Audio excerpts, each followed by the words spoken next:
Hey, Tara, how's it going? Can you hear us okay? Hey, hi, can you hear me okay?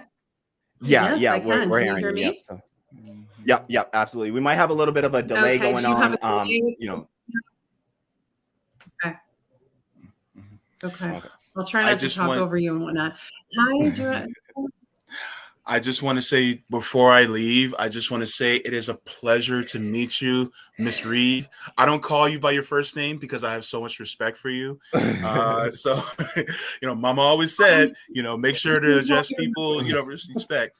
And I thank you so much for your voice. It is so good to have you here, and welcome to the summit. Welcome to FHL. It is lovely to have you.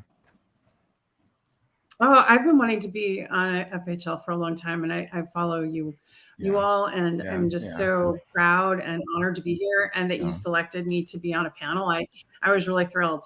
No matter what some of the other YouTubers are kind of Of trolling course, yesterday, of trolling. course, of course. Yeah, Yeah, yeah. yeah. I was just All like, right. it And, gave us free publicity. Yeah, but it really goes to show, the mindset of some folks, and I'm glad Nick stepped in and said it as well, of how, who they choose to try to, honestly, not just, in our discussion, today our discussion is going to be on power, and fighting back against power, in a lot of different forms of, of power that exist in our society today. And I think that one of them that we have to acknowledge as, as podcasters, is the power of having a platform, right? Of having an audience, of having a platform, and the responsibility that comes along with that. And this is something that we, are already grappling with at FHL, and we will continue to grapple with, especially as long as, I'm around for it. It's something that I want to constantly, as an anarchist, as somebody that wants to see, all hierarchies, dismantled, we have to recognize the power of our platform. And when you have a million viewers that build up a cult of personality in our society, and you set them on, on another member of, of society who doesn't have the same platform, who doesn't have that same backing for all kinds of, terrible reasons that it can be, just your average everyday person doesn't have that, a million followers to go sick on anyone who they may disagree with. And so I think that it's something that we also, just yet another form of power that we have to acknowledge, is the power of having a platform. And hopefully we can get into that discussion today with Tara. So, thank you, JB. If you, stick around for as long as you want, JB. I'll be on my way. All Yeah, right. yeah. So, I'll let you guys take care. So lovely to see you. Have a great stream, everybody. all right. Take care, JB. So, yeah. So we've got an important discussion here to be had. I'm gonna I'll we may have some time at the end. Maybe we can take some questions from the audience, possibly, if we have enough time. But welcome, first and foremost, Tara. Thank you so much for being here. It's really an honor. It's truly an honor. I've followed your story from the very start, the very outset. We'll hopefully get into as much of it as you want to delve into today, because I think that your story really is such an important one, and it connects through all these different, these different lines of power, and you've really had to, experience, power dynamics and power structures in a really, just intense way in our society. And so, you know, I don't know where you'd like to start this off from, but, would you like to introduce yourself to the audience? I mean, most people here, I think, are going to know, as leftists, we have, and I think an independent media has done a solid job, independent left media, of taking up your story and making sure that it wasn't, that, you weren't silenced in the same way that you were silenced on mainstream media, and really, mistreated there. So please introduce yourself, and tell folks, just a little bit about, why Tara Reade is a known entity, right now, in these spaces, but not so much, in the mainstream necessarily. Well, you have, well, let's start with my story. I mean, I came forward with my history about Joe Biden. And, I just want to really say how much I appreciate your platform, and both of you for doing what you're doing and the work that you're doing and showing up and really advocating for people's voices and providing unity instead of division. So I'm really humbled to be with you. So thank you. And what I would say is that, coming forward about sexual assault, sexual assault and sexual harassment, it's an equal opportunity offender. Okay. It's not, it crosses all socioeconomic lines. It doesn't care, and so the fact that the Democrat elites have decided to protect their own, so to speak, but yet still wave the Me Too flag as if they're really interested in protecting the interests of women. The hypocrisy is astounding. Rose McGowan, who is a cultural resetter and has nothing to do with Me Too. In fact, she just tweeted that out today. Like, she doesn't want to be attached to that.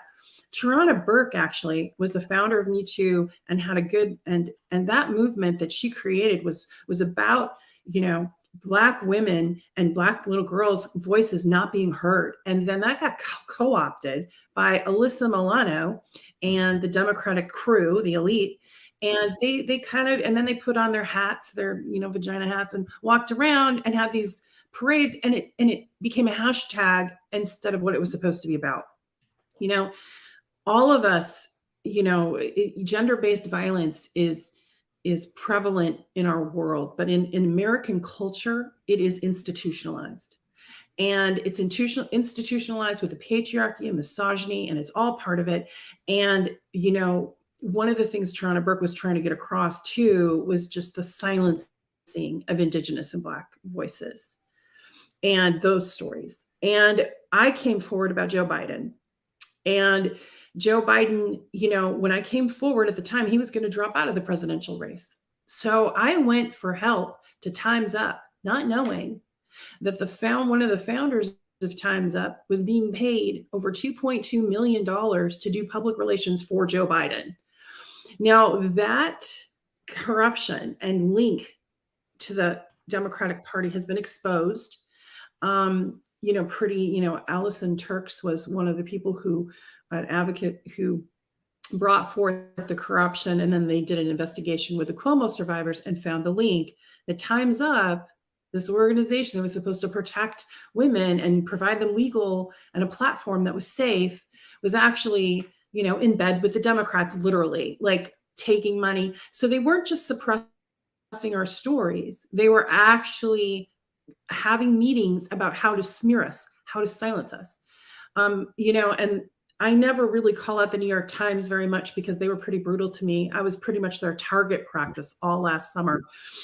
But Jodi Kantor is a really good investigative reporter, and she did unearth the connection and made it public, and that questioned what they were doing. But it's been silent since. So right now I'm at a point where, what happened then was this sort of pile on, and then you had this money, because as well as I do, that they have social media trolls that are paid, troll farms. And the Democrats pay a lot of money for those. And I think that even this summit had probably paid trolls going after it to try to silence voices. So it permeates the culture, the silencing of truth, and it permeates the subject matters. But what's really bad about the sexual assault survivors not being able to come forward is that it has a chilling effect, so that survivors don't want to come forward. It's difficult anyway. But then if you add in it that your life would be destroyed, like I lost my housing, I lost my work, I lost my family, had things happen to them. We were stalked. Had death threats. I was called a Russian agent. And people took it. Someone tried to kidnap my horse, which is a whole other story. And I mean, just bizarre things. And all because I simply told what happened in 1993, that I was sexually harassed and assaulted by Joe Biden. We need a safer way for survivors to come forward. Time's Up was supposed to help with that. And it was started by former Obama staff members and administration members. So they had a bias, and their bias was to protect the elites. So they protected Cuomo, they protected Biden, and they protected others. They protected Clinton, I just have, I have a podcast right now called The Politics of Survival, and I just had Juanita Broderick on, and they went after her for years. And, Rose McGowan came forward about Harvey Weinstein, and then all the other people followed after her. But she really spoke out, not just about what she suffered, but also the culture of Hollywood. And again, the link politically to the Democrats. This is a corrupt party, and the Republicans are just as bad, right? They have their own problems. But what gets me about the Democrats is the misogyny of silence and the hypocritical. Like, we're going to protect women. We're going to put this legislation in, Violence Against Women Act. Well, Joe Biden was never for the Violence Against Women Act. He tagged that in right at the end of his to try to get his crime bill passed. And it was his staff that was interested in the Violence Against Women Act, not Joe Biden. In fact, he was against it, I guess, when it had come up before. So that's another myth. And now he stands behind it. So, of course, what predators want is they want silence. They want complicity. So when you organize like an event like this, when you're speaking out for the working class, when you're speaking up for people's voices who are oppressed, or, like mine, it threatens them. And so they come after you, right? A little bit. But you just keep talking. You just keep telling the truth, stand in your truth, and just, be present in it. One of the things that, I want to make really clear is we're in a class war. We're in a class war for sure. And the oligarchs are winning. And, like we were talking about the trolling that happened to me yesterday by someone who's supposedly on the left. That's, an oligarch's dream. If the left is divided and we can't pull it together, we can't unify to really make informed change and get, they love that because it keeps us distracted. Meanwhile, look at how much money they've made in the trillions this year alone since the pandemic. I mean, literally we created a trillionaire. The first trillionaire on earth is Elon Musk. Yeah. So what, Absolutely. that's what we should be all looking at. Yeah. Yeah, and speaking to that, that inequality, and we know, we live under a system of capitalism. Capitalism has, it's an unstable, unequal system and undemocratic as well, right? And everywhere capitalism has existed for the past, 300 to 400 years, depending on who you ask, there has been a recession, a crash, some downturn, some economic downturn every 4 to 7 years. But what's even more insidious is the level of wealth inequality that it produces. And I think that, within your story, it's, we have, sort of like, and we sort of touched on it earlier with the, talking about, celebrity as well, but and the power of having a platform. But I think that, what we see is, you were treated this way, and the people that were lining up against you, a lot of these people, Alyssa Milano is this is a person that is, of means, she is a successful, TV star. You had, folks like Joe Biden, who has been entrenched in corrupt party politics. They once called him the senator from MBNA because of his connections and ties to the banking industry and the financial industry, and these do you feel like that inequality, you being a person that is just a working class person, you weren't famous, you didn't have a massive platform, you weren't a famous person, you were just a worker, you were a staffer in Congress, these are like intern level positions, these aren't like well paid jobs, or you're not wealthy, you're not racking in millions of dollars. Do you feel like that inequality was played a role in the way that you were being treated in the media? Absolutely. I mean, going back to when I was a staffer, it kind of you brought up a fun memory. Joe Biden's office we were the lowest paid staff in the Senate. I think it was like, it was ridiculous. Like because what they do is they give the senators and Congress people a bunch of money and then they allocate how the balance of it throughout their staff. So guess who got the most money? His buddies, he was like a campaign manager / office manager, and then a chief of staff, Ted Kaufman. They all worked, they were all former employees of DuPont Corporation, was phenomenal. He was pretty, tight with them. I was even given, because I supervised the intern program and I was supposed to hire interns, I was given what they called the VIP list. And I was mandated to hire as interns these young men. They were all men, white men, that were DuPont employees' children. And they weren't just DuPont employees. They were on the board. So the richest of the rich. So I pushed back. That was one of the things I pushed back on. And I said, no, this isn't right. We need diversity in this office. We need more people of color. We need women. We need people that are different walks of life. Not all these, trust funders. Basically, we used to call them trust funders. And anyway, Ted Kaufman said no. And then finally he agreed to allow me to do 50% higher of who I wanted to hire. But you were given this position and then you were just told what to do. And so they were just giving their friends like these legs up, right? But yeah, I mean, I was paid very little. I think it was the salary annually was, back then it was even low. It was $16,000 a year or something. It was really bad. Yeah. I know, but and you'd work 12, 14 hours a day sometimes, because you know what? They considered it a privilege for you to volunteer for them and because you have proximity to power, so to speak. But, I thought it was the beginning of my career and it was the end. And because the minute, and I remember the shaking on the staircase so vividly after what happened, I wasn't just, and I've made this very clear in my Megyn Kelly interview and other interviews, it wasn't just what happened. It was, I knew my career was over. That was it. I mean, I said no to one of the most powerful people then.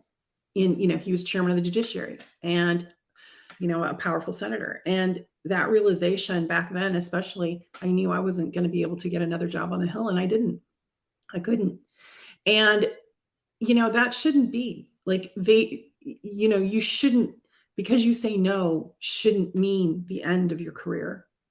And then as far as answering your question about the media, yeah, they printed things in New York Times like, oh, she was a single mother. Like, I was a domestic violence survivor, and they made it seem like I was sullied or bad or I lied or something. My ex-husband pled guilty to a felony assault. He choked me, he strangled me unconscious and left me. And so he pled down to a misdemeanor. And, they were so alarmed by his abuse of my daughter and me, his parental rights were terminated and we were relocated. I mean, that's how serious of a domestic violence case it was. And incidentally, he was a staffer that I had met in DC at the same time I was working for Biden. And he was a very privileged person, came from a family of money. And it was interesting because, just that misogyny, it's like I was looking right when that happened. It's almost like I was looking for a protector. I kind of fell into that role instead of standing on my own feet. And I fell into this really abusive relationship right away because, it all happened in 93, 92, right around there. So, going back to your question about the media, yeah, they went after me. They clashed me. I think they said something like I couldn't afford law books, like I said. And they said, they went after my landlords and said, oh, and they posted my bankruptcy. One paper went into detail about each debt I had, which was mostly medical. And who here, who in this world, lives in a world where you could call anyone's landlord and have them say anything good about them. The idea that these supposedly, this is the paper of record, the New York Times, this is considered the paper of record in this country. And for them to, to apply more scrutiny to you as the person who was, making this, clearly credible accusation, based on every, a phone call that we heard to Larry King from your mother, at the time, that talking about this, that her daughter had had a story to tell about a very powerful senator. You know, we saw all of this, valid evidence, not to mention the already, history that of what we saw with our own two eyes with Joe Biden as well. We all saw the way that he entered into, young girls' spaces, the way that he would touch, different women. There were about 7 other accusers, I believe, that had, including one, a woman who was a politician. The name escapes me right now in the moment, but I will remember in just a moment.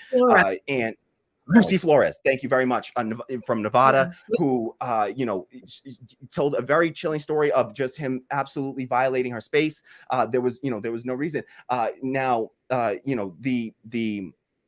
It seemed, though, that they were willing to apply more scrutiny and put more more resources into investigating you as the accuser, as the victim in this case, than they applied to the most, the soon to be most powerful man on the planet. And so I think that, as we're talking about this, we have to look at and be very critical of the media organizations that we hoist up in our society as, being somehow, more reputable. Even on, we're streaming to YouTube right now, and they have this, in these awful algorithms that literally have now they've over time have slowly began to it used to be that CBS and CNN and all these outlets, they weren't like prominent on YouTube, but after, shortly after Trump was elected, they started to do all kinds of things to their algorithms, say that they were going to promote and uplift these sources as more reputable. And so can you just talk about how you were treated in mainstream media versus independent media? Did you get a better, I think that Katie Halper, I believe, was one of the first people that talked to you, and then I think that even she was smeared after that as well for that. Can you just talk about the way that and why you've now made a move, it seems, to independent media as an outlet for having your voice heard? Yeah, I mean, I owe so much to Katie Halper, and Katie Halper is such a brave, person. She does her show with, she really tackles subjects that are difficult. She actually interviewed Juanita Broaddrick, as a matter of fact, and got a lot of criticism for that. But yeah, Ryan Grimm actually broke the story, and all of his reporting is the basis of how Time's Up finally got exposed for corruption. I have to give him credit for that. He really dug in and found that out. And then he did the story on me. And then, of course, from there it went to Katie Halper. And Rich McHugh is another, he's now at News Nation. He is an investigative reporter. He was a writing partner with Ronan Farrow. He's a very good one. He did 3 articles on me in the Business Insider. So that was more mainstream, but mostly the New York Times, WAPO, Washington Post, if you will, they just went after me in AP. I mean, they went after my family. They went after me in a very pointed way. They wanted, in fact, my friends would say, like, they get a call and try to say something good. The reporter, they could hear them literally stop typing. And they just didn't want to. They use what's called the playbook. Anita Dunn called it the playbook. She advised Weinstein how to smear survivors like Rose McGowan. And so what they do is they dehumanize you, go after you, and they make it so that they can suppress the story. And if they can't suppress it, they make you so villainous that no one would want to support you, even if they thought it was true, right? So, they make you into a villain. So Katie Halper is a really important voice, Glenn Greenwald, all our independents, journalists that are coming forward and trying to lift content that's actually true and do real investigative reporting. I'm a huge admirer of people that do that. And also, we need to talk about trauma-informed journalists. I mean, one thing that happened to me with the Washington Post, one of my first interviews, I was very naive about when I could say no or boundaries with reporters. And this reporter, I mean, I'm going to just say it. So a little trigger warning here for those that have been through sexual assault, but she Beth Reinhardt, who was supposed to have won a Pulitzer Prize, called me on the phone, and the first thing she said was, you made an accusation against Joe Biden. Don't you realize that you're going to hurt his campaign? And then she went on to ask me if he touched my clitoris and if I experienced pleasure. She was like implying it. She didn't ask me directly. She asked me if he touched me there, like to imply I had pleasure from it. Like, she was awful. And she had me, by the end of that interview, I was literally in tears, shaking in my bathroom, and I got sick. It was awful. It was very traumatizing. And we need a different approach to that kind of reporting. That shouldn't happen to survivors. And she got away with that. And she got away with misreporting my story as well. And it just makes me so angry. But at the same time, I want to channel that anger, that rage into outrage. And I remember an activist saying this to me a long time ago: channel your rage into outrage and help other people. And that's how you do it. So that's how you move it forward. So now I'm doing work with RT, and I'm doing op-eds. I write op-eds every week. And I also do a podcast called The Politics of Survival. And RT has been great to me. They do not exploit my story. They've been very uplifting. And I've recently become a founding member of Indie News Network, and I love them. In fact, yesterday, they kind of collectively put their arms around me when I was getting trolled. It feels like a family, and it's a lot of great content, and it's going to grow and grow. And it's just, it's not a centralized thing. It's a very organic, lifting others' voices and content. And we don't always agree with every single thing with each other, but it doesn't matter, because we're all trying to achieve the same thing, which is to get off the corporate media bandwagon. Yeah, absolutely. And Tara, sorry. Nope. Sorry, Josanna, please jump in. Thank you. Hi, Tara. You are a hero to me, and I'm so grateful to be here in your presence. As a survivor as well, I was just looking into the dynamics of the survivor of sexual assault. I remember reporting to people the first assault I suffered. I was 6 years old, and not getting really a support. Like, oh, this is imagination. You're a child. And the survivors, they go through these steps of like completely disbelief. I'm from where I come from. I'm from Brazil. I remember a story about a teacher that she was raped, and she goes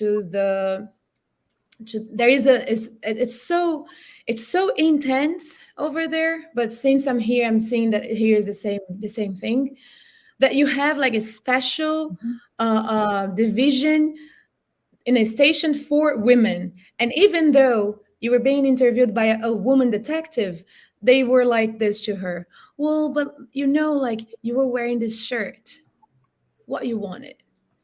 And to hear those words from a woman, and when I see Alyssa Milano, Tara coming out concerns me, but I still support Joe Biden. And I keep on thinking there is this word like this expression, class traitor, and then class cheater, gender cheater, because like, how can we work and get women like out of the patriarch mindset to support other? Yeah, when she says like, Tara allegations concern me deeply, but I still support Joe Biden.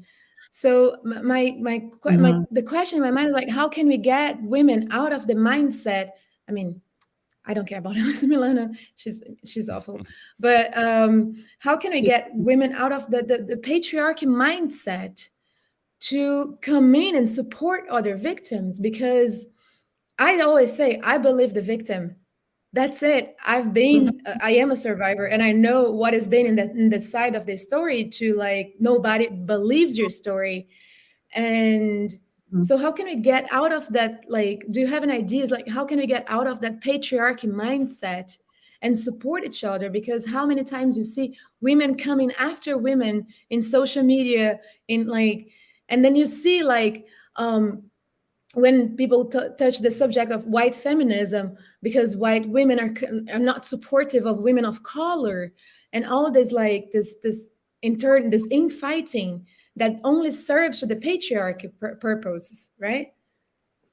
Yeah, it's you know, it's that oppression, that horizontal oppression or whatever. What to me it's just so entrenched in our culture. Like I said earlier, it was institutionalized. What's really stunning to me is that not much has changed since 1993.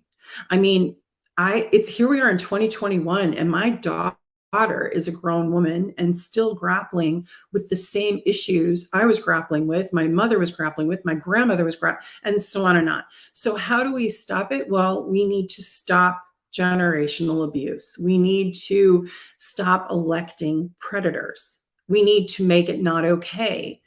And you know, with Joe Biden, people kept saying things like, well, they were kind of doing this thing, well, the whataboutism. Well, what about Trump? Because he had 27 accusers. Well, why do you have to have Biden? Like, neither one of them are good. Get rid of both of them. You had so many talented candidates to choose from.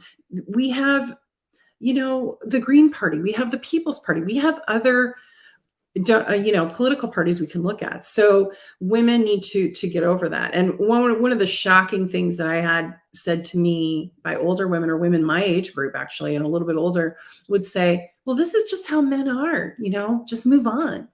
And I'm like, no, this doesn't have to be the way men are. So men have to step up to the plate. They need to be our allies, the ones that who, you know, and many are, right? And I grew up with all brothers. I didn't have a sister, and in my family. So I had two older brothers, one younger brother. My one brother has passed away. He died, but my other, I'm close to them. My brothers are amazing people. And I love them. And, you know, I had my first boyfriend before all the thing with Biden. He was a wonderful man. I was with him for almost a decade, you know, so there are allies, you know, and who are bucking the culture of misogyny and objectification. But I think one of the things that's really key is that we tend to objectify women. There's a gender violence in that, entrenched in that. And when you objectify, you dehumanize. You make it other than. So men find it easy to cross that line, so to speak.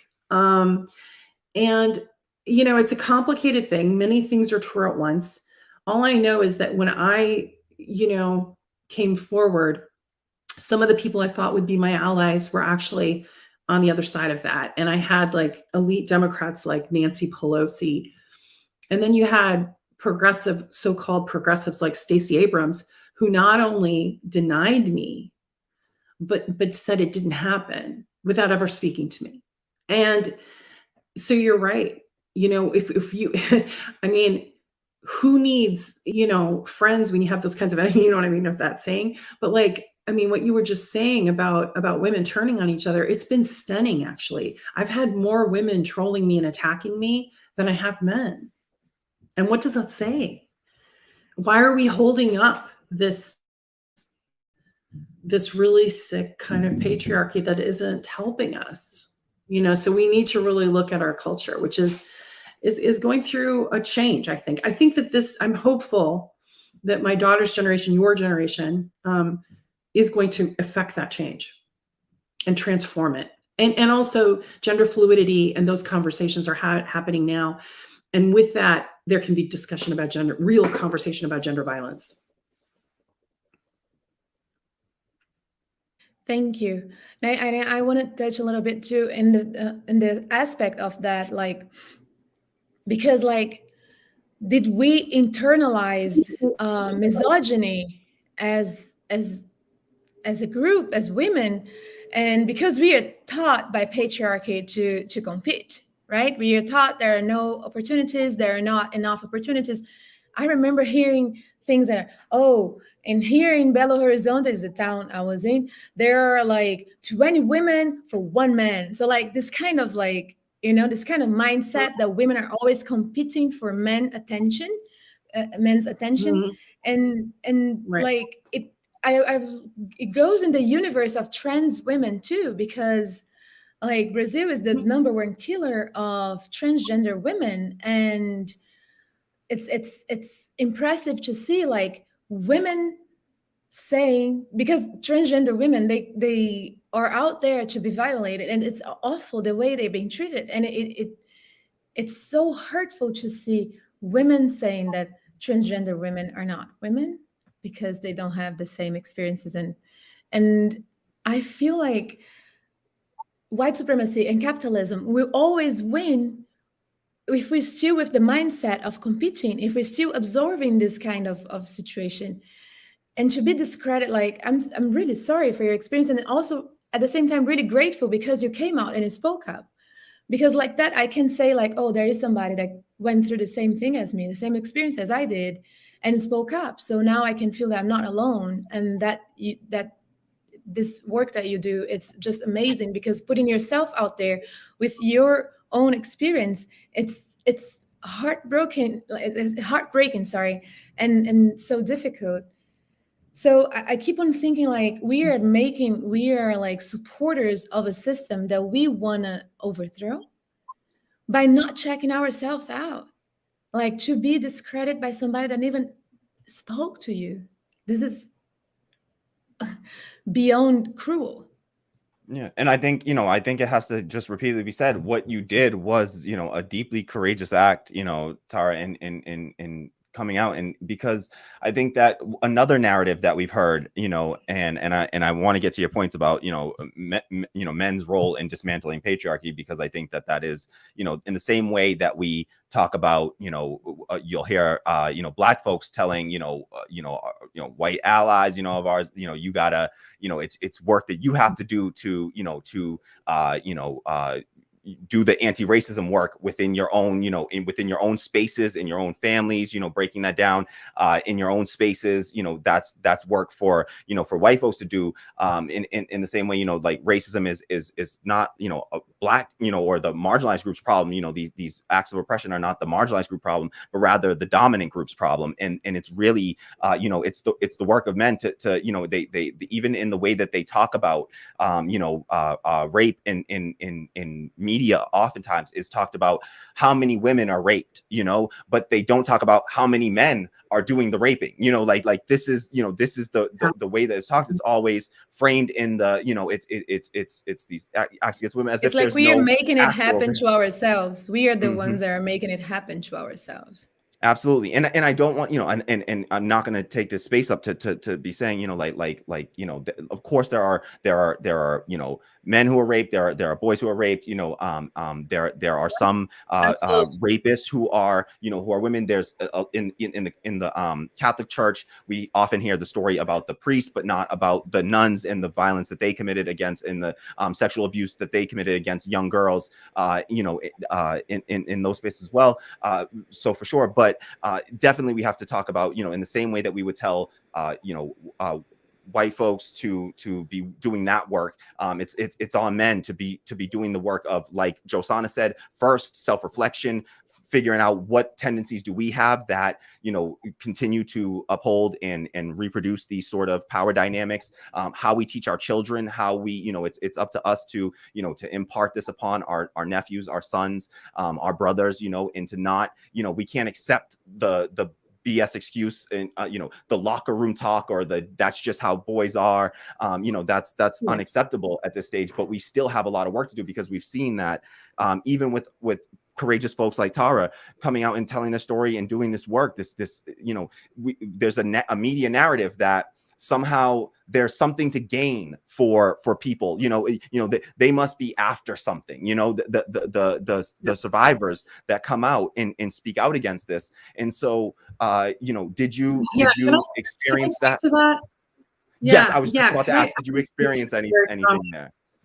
Yeah, I just had an article it was a hit piece done in Monterey about me, and the title of it was "I Became Famous for My Big Accusation," and then they went on to slam me, saying I lied on the stand, which I didn't. There was like a thing saying that when I was an expert witness, that I had committed perjury, and I never have, and that is false. And anyone who's putting that online is actually committing defamatory. It's libelous. So anyway, but I can't sue all the trolls. So, but back to that headline, no one wants to be famous for exposing a rape. And I think, Jasana, you can, like, you know how hard it is to talk about it all. Like, and can you imagine? And particularly when it's a powerful person and you know they have all the resources at their disposal to come after you. So generally, I think there was a statistic that one of my supporters posted. Generally, when it's a powerful person, the person coming forward, the survivor, can lose up to anywhere from, like, I think it was like $20,000 to $200,000. I mean, like, your income goes down, and it's true. Mine did, and you know, it was very difficult. No one wants to be infamous, and that's what it basically is, you know.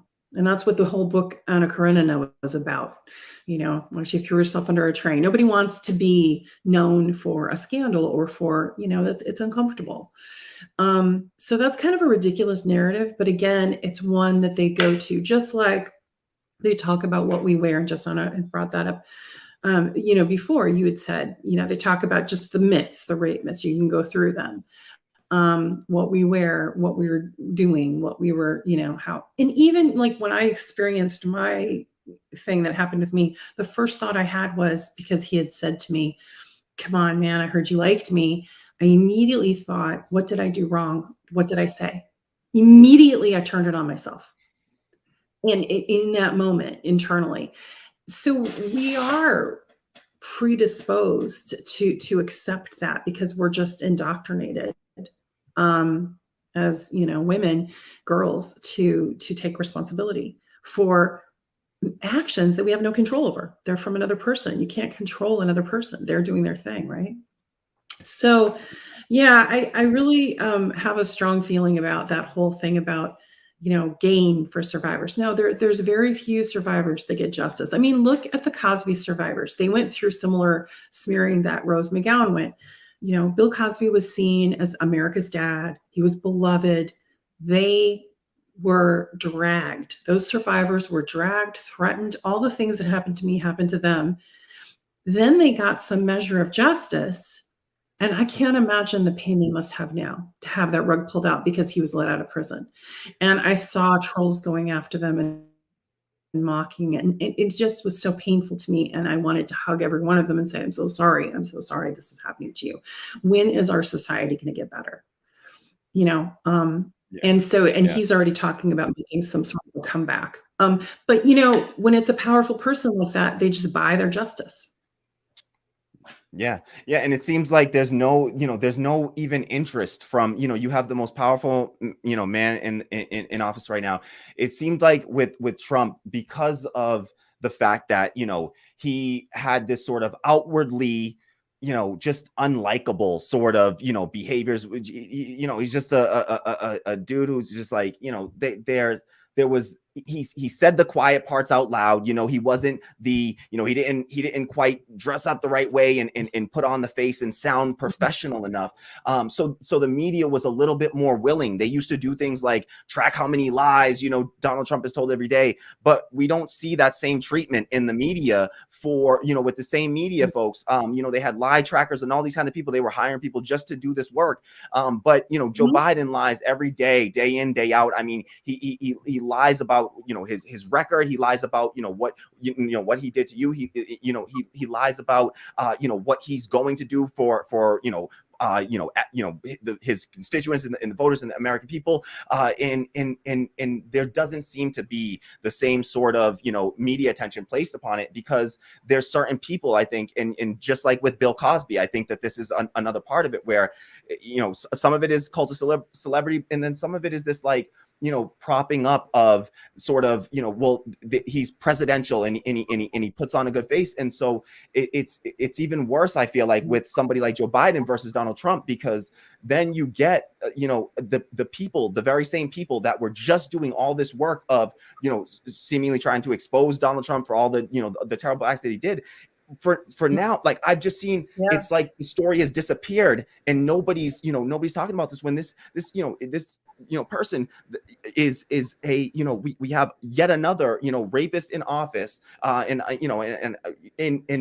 nothing's being done by our media, who have all the resources to do this work. I mean, the New York Times and these, you know, and CNN and all these outlets, they have 24-hour news cycles. They have, you know, countless investigative journalists. They've got millions of dollars in, you know, corporate advertising. But that's the issue, it seems like, is it's the same corporations that want to protect their, you know, because they also create these same, you know, structures, these same, you know, power structures of, you know, capitalist power structures, where you have these top down, you know, the people at the top, they're the people that have all the power to hire and fire people. You know, they could get rid of you, they could fire you from that job and blackball you pretty much, so that you don't even work again in DC, really. And so, you know, to your point, I think that that's so important to you know, highlight that, you know, no, you're just a working class person, and look what happened to you in the immediate years after. You know, there was no, you know, there was no fame to be gotten, you know, in the type of fame that it is infamy. It's not fame, it's infamy.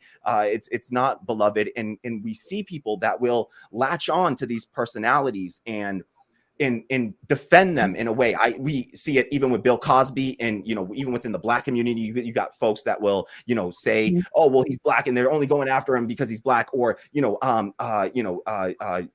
in your situation, you know, even women, you know, attacking, you know, other women. And of course, we have to look at the intersectionality of all these things. Black women, you know, brown women, of course, you know, but to this, I say, you know, look at, this is how they would treat, you know, even a white woman in this society. Look at what they did to, you know, I'm again, I don't know why is what's wrong with me today, but the person that's, you know, Brett Kavanaugh, you know, assaulted, you know, Dr. Ford. Dr. Ford. What's her name again? Oh, yes, Christine Blasey Ford. So, yeah, Dr. Christine Blasey Ford. And look at the way that they will treat even a professional. You know, she was and she got a better shake of things than you, because I think of the slight class dynamic. So we can see the different levels that you get in the society. You still don't get justice, even as a professional white woman. You know, you still don't get justice, a doctor, because men still, you know, you have a professional white man who, you know, who stands above you. And so even in that case, you know, you don't get justice, but she was at least given a decently fair shake from the media, at least, you know, not from folks like the FBI that didn't even, you know, really investigate, you know, her situation. But do you also even see, you know, can you speak to sort of what you've seen and what you've experienced, and how you think that it, you know, these sort of intersections cross up, and especially just your, you know, your being more working class, and not seen as a, you know, necessarily, like, you're not a doctor, and so you weren't given the same sort of hearings and attention given to your story. And can you speak to that maybe? Well, I wasn't politically convenient. I mean, the Democrats were busy operating a campaign of fear. They were getting people to vote out of fear. And they picked, you know, Joe Biden because they didn't want Bernie Sanders, even though Bernie Sanders, like, obviously had the numbers to be the nomination. I think that it was pulled out from him, and we all know how that went down. So I think that, you know, it had a lot to do with politics, and then kind of like went into, you know, working class. But I do have a law degree, and I have been a professional. So it's interesting that, I may have a JD, but Dr. Ford has a PhD, but yet she was treated differently. One reporter said something like, her house has 2 doors, you know, whatever. You know, so that's kind of like, we reward, there's this weird, I know, right?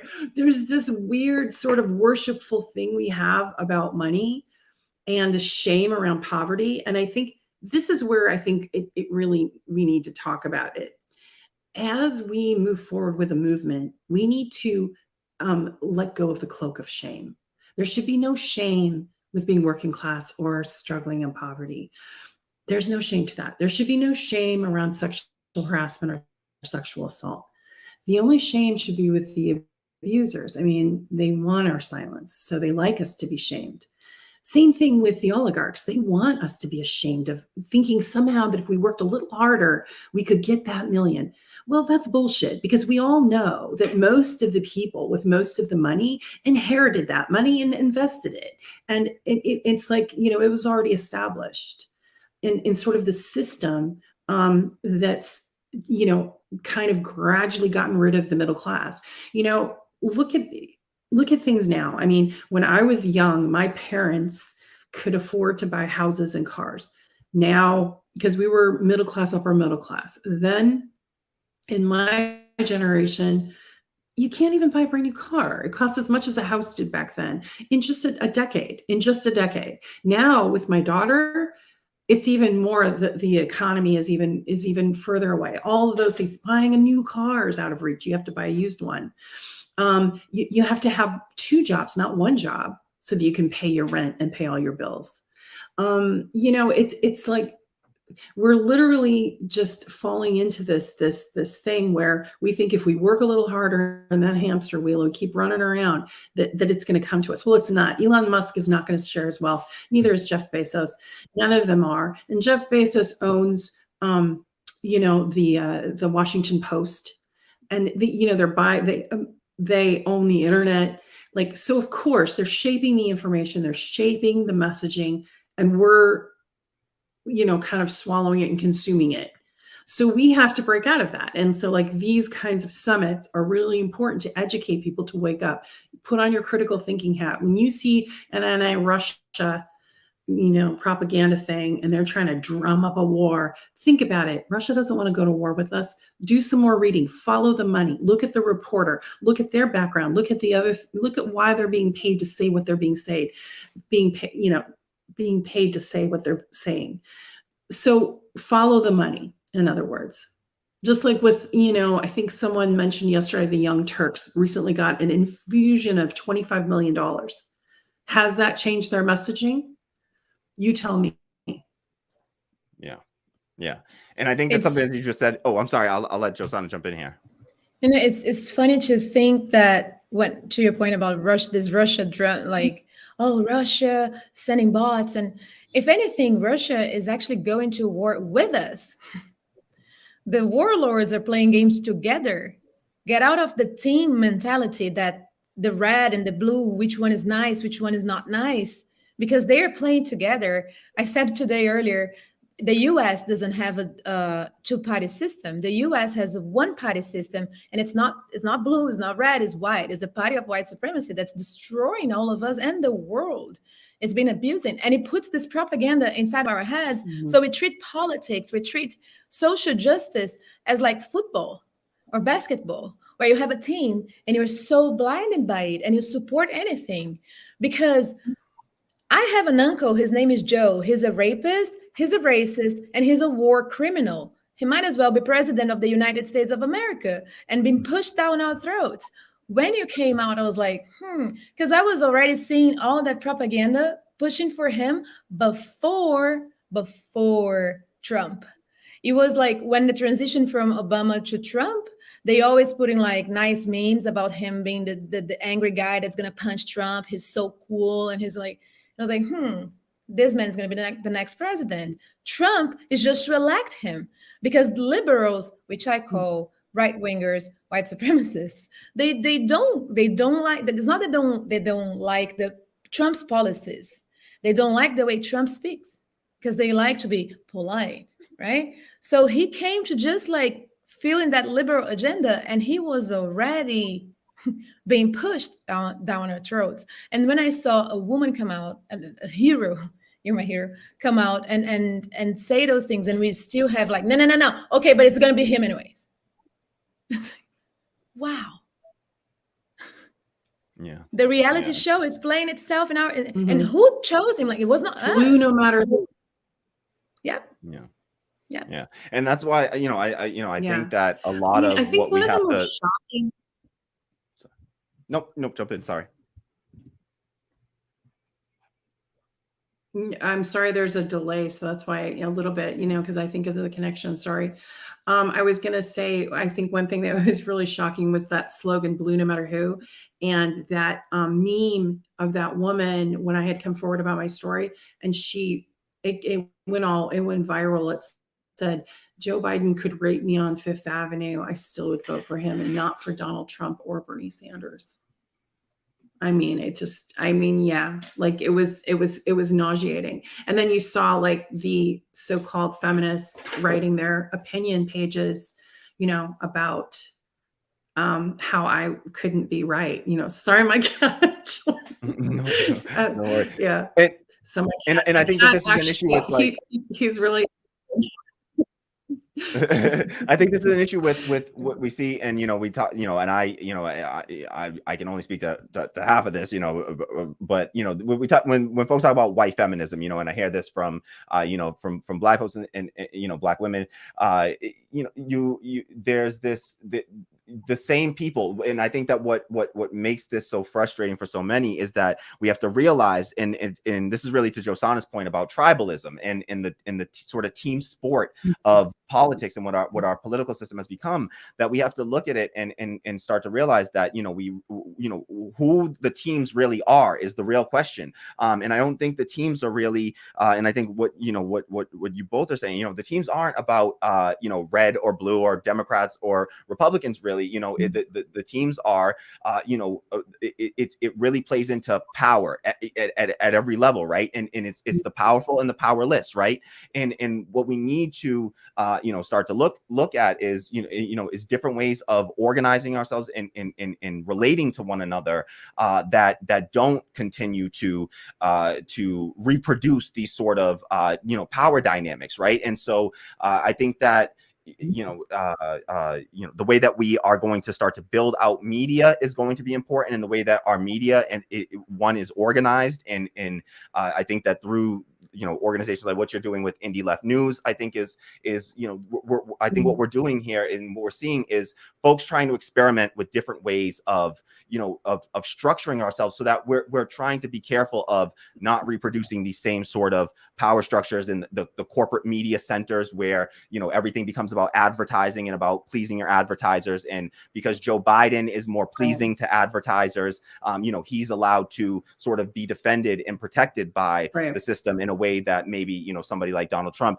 got a little bit more scrutiny, even though he still ultimately served the same same sort of power centers. And he's still Josana talked about white supremacy, and I think there's also white male supremacy, where it's both white supremacy, there's also male supremacy in our society, there's cis supremacy, where we these dominant groups have to start to to do the work. And so and something you said earlier, you talked about Tara, about what they get paid to say, right? What I think is so great about that, when you say you got to look at who's paying these people and what they're getting paid to say, is they're the same people that would accuse you in that way of saying oh, well, she's doing this for some sort of personal gain.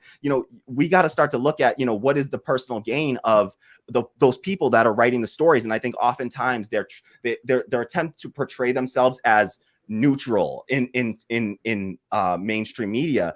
But I think that it's Noam Chomsky, who I can level certain criticisms in recent Noam Chomsky, but I think he's been great for a long time. He talked about how everyone has an axe to grind, and we really have to figure out what is that axe that they're trying to grind, what is that bias that they have. And I think that in the mainstream media, what we see as a bias towards is deference to power, right? These are powerful people. Joe Biden's already a powerful person. He's well known, and so in Tara Reade, that's not a household name like Joe Biden, and so it's much easier to go after you and to attack you and to smear you than to do the work of just simply looking at your story, listening, hearing you out. And these were the same people that were saying believe all women. Alyssa Milano, you can find tweets are believe all women, but then as soon as the woman happened to be a woman that was against someone on her team, that all fell apart. And so I think that these are all lessons for us to learn as well. I think that maybe you can talk about too and speak to how I think that your situation is can inform us on what the media will do to our all of our different movements, right? It's not just women are the ones without power in through patriarchy. There's also poor people, working people that don't have power through through capitalism and class-based instances. And so I think that if people are listening to this and they're thinking, well, what does this have to do with the general strike? I think one, we need to acknowledge that we're not going to be able to have any sort of general movement whatsoever if our spaces are not inviting to all different groups, right? And so one, we have to make sure if we Right. have a space that feels unsafe for women because men are still just being, the boys are going to be boys, and we still dominate these spaces. The way that I'm dominating this conversation right now, I need to shut the hell up. Is that we will continue to divide ourselves up in a way because we're doing the work of the sort of ruling class at that point. And so I just wanted to know if you had anything to say to that, as far as just the way that how this relates to the need for a general strike. I think that maybe just talking about what you think the gains can be for women and for survivors of rape and sexual assault through a movement like a general strike, or what other forms of organizing you think that we need to do in order to to move towards a more just society for women. Yeah, I think you're right. I mean, I think you're talking about creating safe spaces, and I'd been talking about that earlier because, the Democrats, as you recall, were coming out making press conference statements saying, we believe it's safe for all women to come forward, believe all women. And then, and then in the next breath, they would say, but not this one. And we're going to attack this one. So get ready. And they did. And, it was, yeah, stunning. And so you're right. We need to create spaces where, people come correct, and if you make a mistake, you make a mistake. I make mistakes every single day. I have to delete some tweets every once in a while. We all rage tweet once in a while, or we say something that maybe is, we don't realize that we're offending, or we're, kind of out of our, realm, and we should, stay in our lane, right? It's okay to self-correct, and it's good to take criticism as well. And so it's an evolving thing, and it's where it's nuanced, and many things are true at once, like I said earlier. So we need to be patient with each other. But also, if someone's obviously pushing an agenda of power, misogyny, that kind of thing, that's easily recognizable, and call it out, call it for what it is. I mean, one of the things that I didn't like about certain YouTube channels, and I'll just say it, is they're very misogynistic. They objectify women, and they talk about them in the most rank ways, and they call themselves leftists. And we all know who I'm talking about. That's disgusting. It's disgusting to just be who you are, right? I think what's worse with like Biden, what happened to me, he's a wolf in sheep's clothing, right? The Democratic Party is a wolf in sheep's clothing. They're pretending to be one thing, but they're another. The Republicans have their problems, and they have the same problems, and they are, kind of one anyway, but you get what you get, and they don't have that same expectation of their candidate. They know that they're corrupt. They know that they are misogynistic, and they don't even apologize for it or try to correct it, right? Democrats, on the other hand, pretend and give the sanctimonious sort of, they talk down to people. It's just like, Joe Biden, there was something you said earlier, and I wanted to touch on that. Yeah. The media just went around to protect him yesterday when he said it was yesterday, right? When he said the most racist thing and then the media came out and just pretended like it didn't happen. They couldn't really defend it because of what he said, and it was on video and everybody heard it. So then they tried to manipulate it. Even Snopes tried to manipulate it so he didn't really say that. He's a racist fuck. He always was. I worked in his office. I can tell you for a fact he was racist then. He's racist now. He's gender biased. He's from a generation past, and that's not an excuse. He's just doesn't have the energy to actually actualize himself and change, and that's obvious. He doesn't take responsibility. It's just like when he came forward and did that little apology video for getting in women's spaces, is how he put it. Like he was from another era and he apologized. And then the next day he made a joke about it. Yeah. Fuck that. So that's what we need to call out. Like when we're creating those safe spaces for, empowerment, be it gender, or race or whatever the subject matter they're trying to create a safe space for, call them out. Oh, it covers covered it. You can't see it. Yeah, advertising. This is what we got to deal with in this world with advertising. But yeah, no. Yeah. So no, this is true, and the thing is that most, what is Joe Biden, like 75 years old at this point? Most 70-year-old folks are, some of them are still doing the work and self-reflecting and changing, but most 70-year-old folks are dug into their ways and are not going to change. And to what you said, I think you're 100% correct that Joe Biden was who he was, and we should have all known and seen who he was, and to act like he was going to somehow change, or that we were going to be able to change Joe Biden once he got elected, because that was the line that was pushed on so many people. So many marginalized groups, women were told this, even though he was credibly accused by 7 or 8 different women of sexual assault and rape, and sexual harassment, and everything that we saw with our own 2 eyes. Again, all the gross, uncomfortable, creepy Uncle Joe touching that he did of little girls and other women. It was pushed on people that, like you said in the beginning, vote blue no matter who.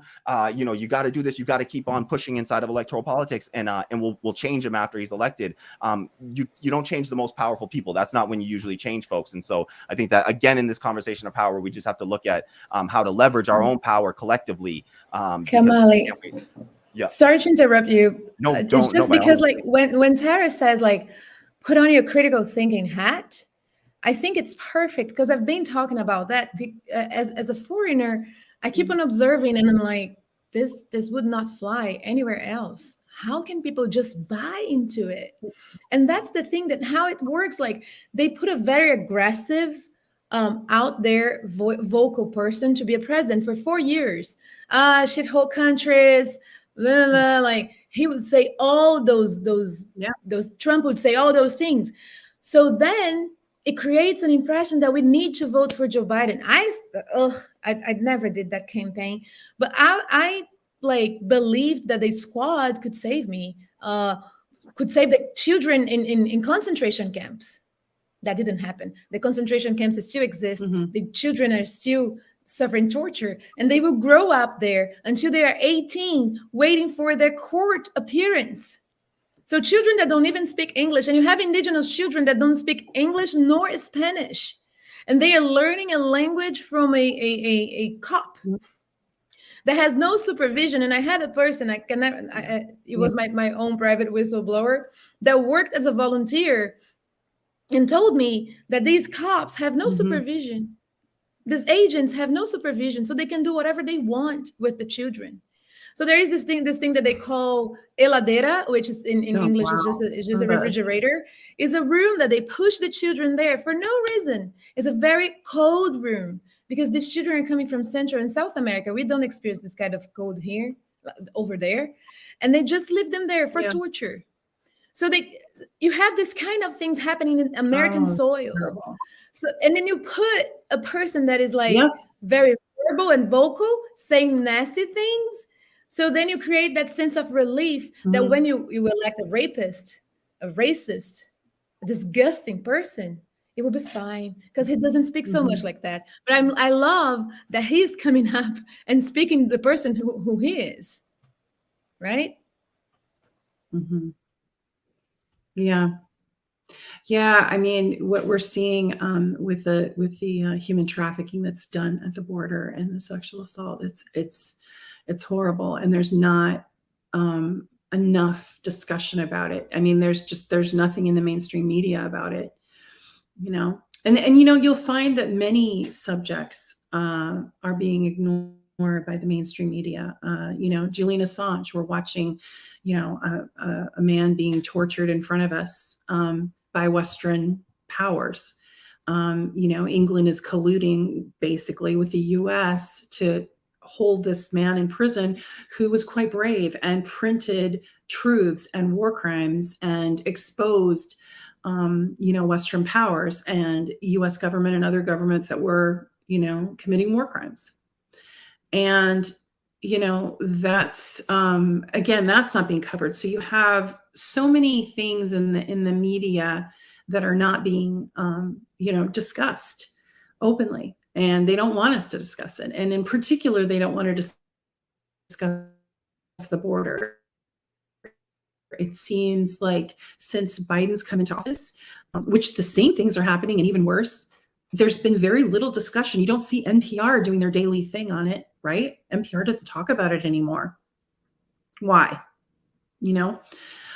So yeah, we need to figure out a way so that the corporate media doesn't dominate the narrative, the American narrative. And I think through independent media like Indie News Network, like your show, like all the shows, Katie Halper's, Matt Taibbi, the Substack is important. That's a good resource for people to go to. Pick your favorite investigative reporter like Glenn Greenwald or someone like that, and look them up. You know, Aaron Mate has been doing good work. And I really think that that's, you know, if you watch Jacobian, if you watch, you know, and even The Intercept, and I know some people are critical of The Intercept right now, but they still, you wouldn't know my name if it wasn't for The Intercept. I mean, Ryan Grimm broke that story. And if it wasn't for his investigative reporting and looking past sort of the narrative that, you know, New York Times and Washington Post was trying to do, my story would have been completely suppressed. And if it wasn't for Katie Halper being so brave, and Megyn Kelly, and by the way, all of those people, you know, Rich McHugh, Megyn Kelly, Katie Halper, Ryan Grimm, have taken so much grief for covering my story and get trolled and everything. And yeah, so it's really important. And those reporters are still out there. They're still trying to get forward those stories, you know. And Katie Halper does really good work, you know, with foreign policy and that kind of thing. So.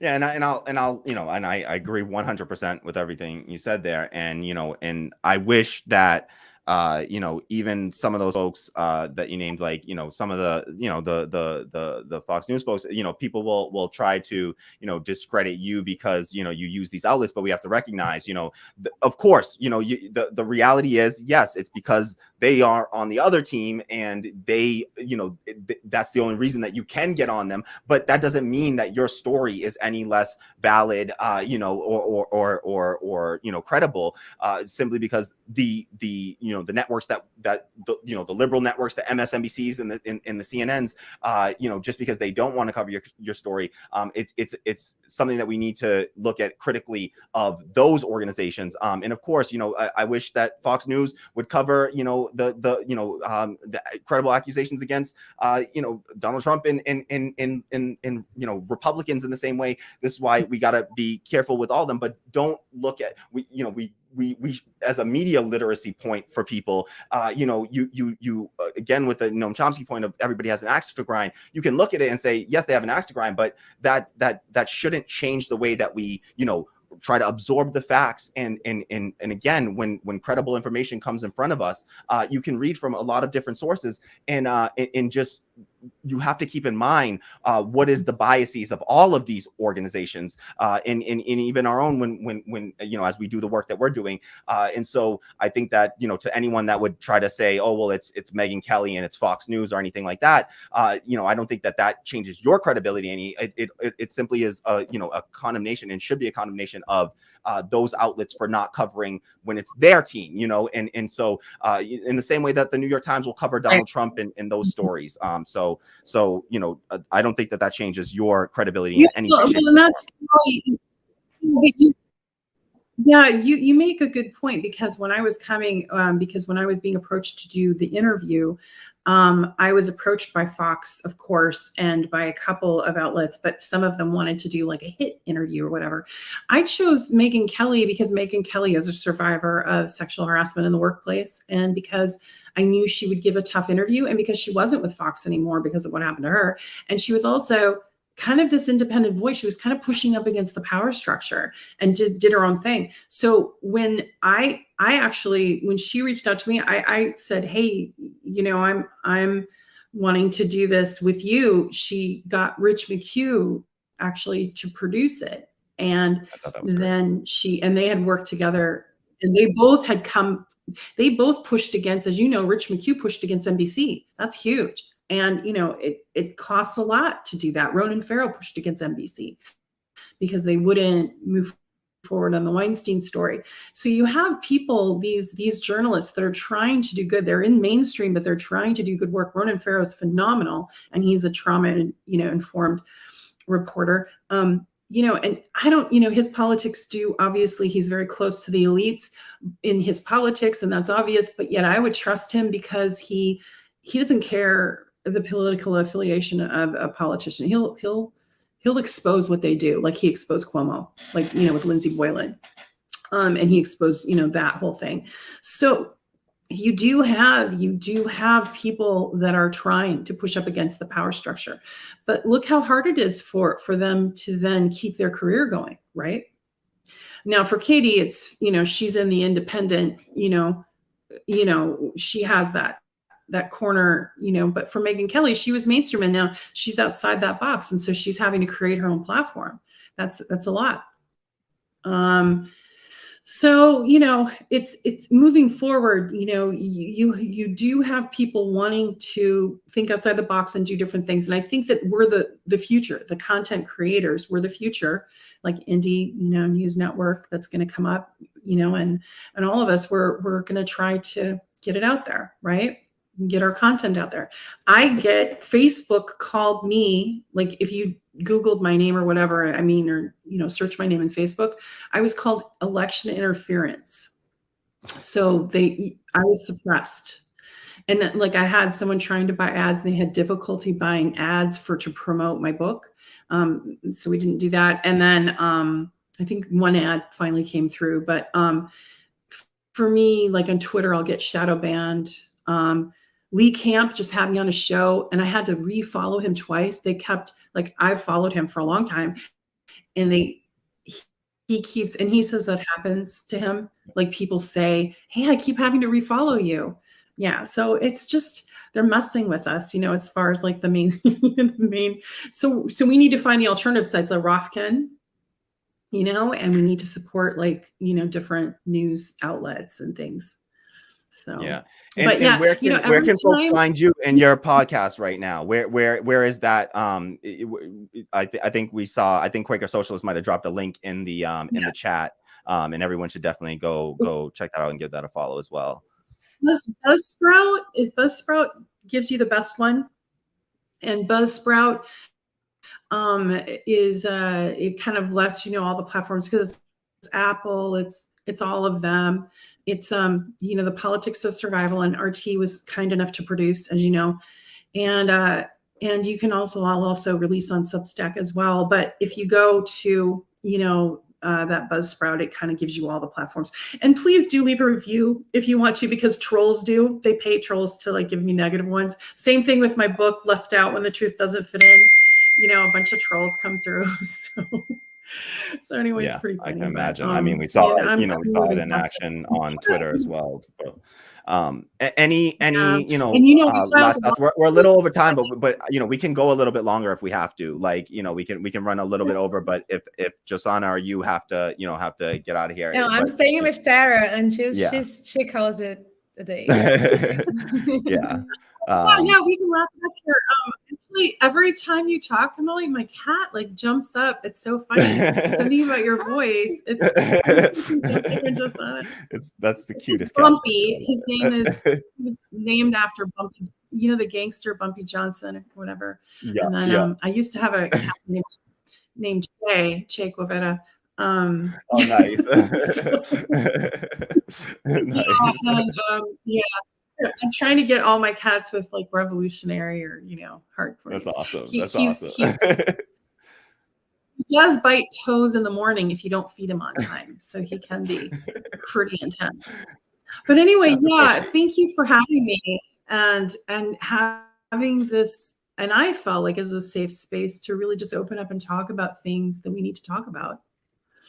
So, thank you so much for, everything that you've done, and just, you've opened up a space, to be honest, for, and every person that comes forward, I think that it makes it more, more, we're more willing to share, and it allows people to speak to it. Like I said, I don't want to take up space, because I think, the reality is, we know that women are the primary,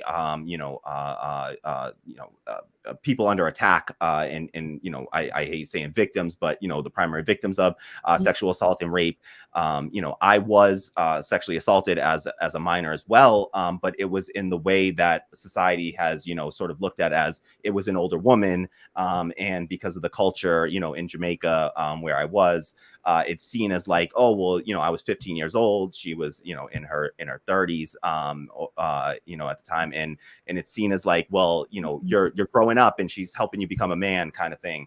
And so I don't, you know, I didn't want to take up any, you know, any of our space in the main hour, you know, to talk about it, but it is something that, you know, that resonates with me, and I think that it, you know, we can start to have these conversations, and it makes it, you know, every person that comes forward just makes it a little bit easier for the next person to talk about it, and we have to have these conversations, because it's not, you know, we you know, power is something that must be dismantled in every way, shape, or form, and I don't want to reproduce those structures in any way. I don't want our revolution to be one that just goes and, you know, I don't want a revolution that goes and leads to more of the, you know, the same.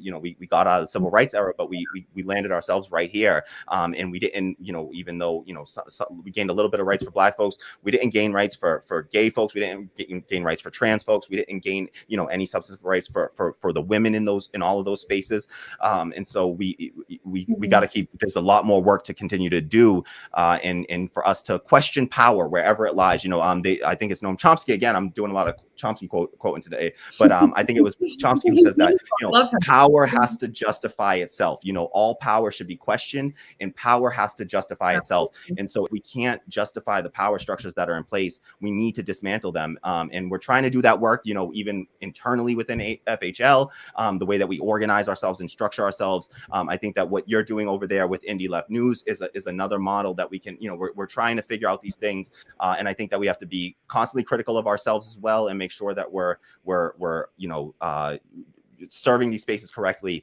and serving the, you know, the people, the marginalized, the people that are, you know, the oppressed folks, and never lose sight of who it really is that we're here to speak for, which are the, you know, the folks that are the voiceless, and the ones that are marginalized already by society. So I just want to say yet again, just thank you for your courage, because there was nothing for you to gain in coming forward, and you did it.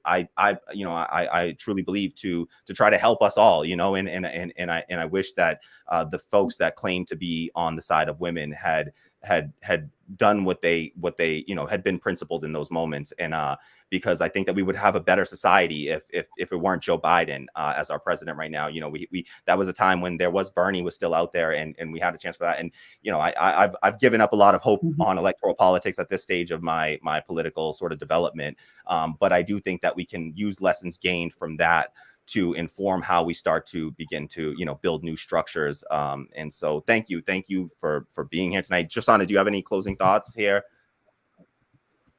I do. I am so grateful and honored to be in your presence. You are a hero to me, and I think for all survivors out there.